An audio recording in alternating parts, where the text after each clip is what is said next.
25 সাল তো শেষ হবে আজকে। বছর শেষ হওয়ার আগে কিছু একটা নতুন ট্রাই করা যাক। রে নতুন বলতে তোমাদের সবার চেনা জানাই রেসিপি। আমি একটু আমার মতো করে যাই, বেশি না বকে দেখি কিভাবে কি বানালাম।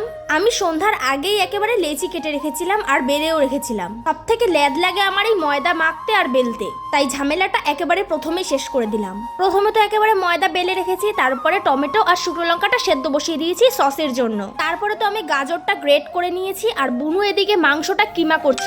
আমার গাজর গ্রেট করা হয়ে যাওয়ার পর আমি পেঁয়াজ আর লঙ্কাটা কুচিয়ে নিয়েছি আর বোন এদিকে রসুনটা ছাড়িয়ে দিয়েছে। তারপর তো একে একে গাজর, পেঁয়াজ, কাঁচা লঙ্কা, রসুন, আদা, লেবু একে একে দিয়ে দিলাম। তারপর সেই বোনলেস চিকেন যেটা বুনু কিমা করে রেখেছিল সেটা এতে দিয়ে দিলাম। আর হ্যাঁ, মোমোতে যেটা মাস্ট প্রয়োজন সয়া সস সেটাও দিয়ে দিয়েছি। আমি আমার পরিমাণ মতো দিয়েছি, তোমরা তোমাদের পরিমাণ মতো দিয়ে দিও। তারপর দিয়ে দিলাম গোলমরিচের গুঁড়ো। আমার কাছে গোটা ছিল না তাই গুঁড়িটা একটু বেশি দিয়েছি। আমার কাছে তো এটা ফ্লেভারের রাজা, তোমাদের কাছে কি মনে হয়? তারপর তো এটা এমন ভাবে চটকাবে যে 2025-এর সব নোংরা যেমন দুমড়ে মুচড়ে দিচ্ছ তুমি, বলতে পারো এক কথায় রাগ ঝেড়ে দিলাম সব। তারপর তো ময়দার রুটির উপরে এমন ভাবে পুরোটা সাজিয়ে দেবে যেন 2026-এ তুমি নতুন করে সব গুছিয়ে শুরু করছো। আর তারপর যেই সিদ্ধ করে রাখা টমেটো আর শুকনো লঙ্কা ছিল সেটা বুনু মিক্সিতে গ্রেট করে নিয়ে তারপরে কড়াইয়ে দিয়ে দিল। ভাবছি এরপর থেকে বেশিরভাগ চ্যানেলে দেবো রেসিপি ভিডিও। কি তোমরা কি চাইছো এরকম কিছু? যদি তোমরা বলো তাহলেই একমাত্র আমি রেসিপি ভিডিও আবার দেবো।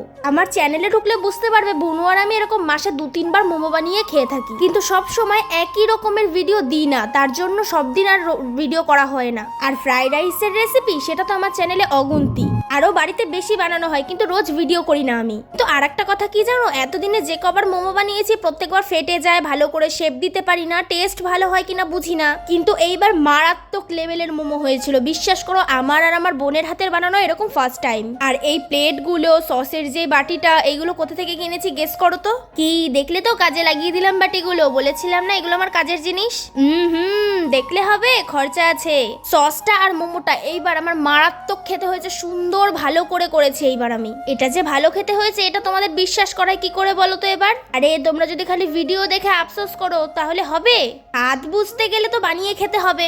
ভিডিওগুলো আমি অনেক গ্যাপ করে আপলোড করছি, তার জন্য কিন্তু তোমরা আবার আমার পাশ থেকে সরে যেও না। অপেক্ষা করো, 2026-এ ভালো কিছু আনছি। আমি যে কি লেভেলের মোমোটা বানিয়েছিলাম এখনো মুখে লেগে আছে, ভাবছি আরেকদিন বানিয়ে খাবো। 50 টাকায় 6 পিস মোমো না খেয়ে 70-80 টাকা খরচ করে বাড়ির সবাই মিলে খাওয়া অনেক ভালো। সাবস্ক্রাইব করো।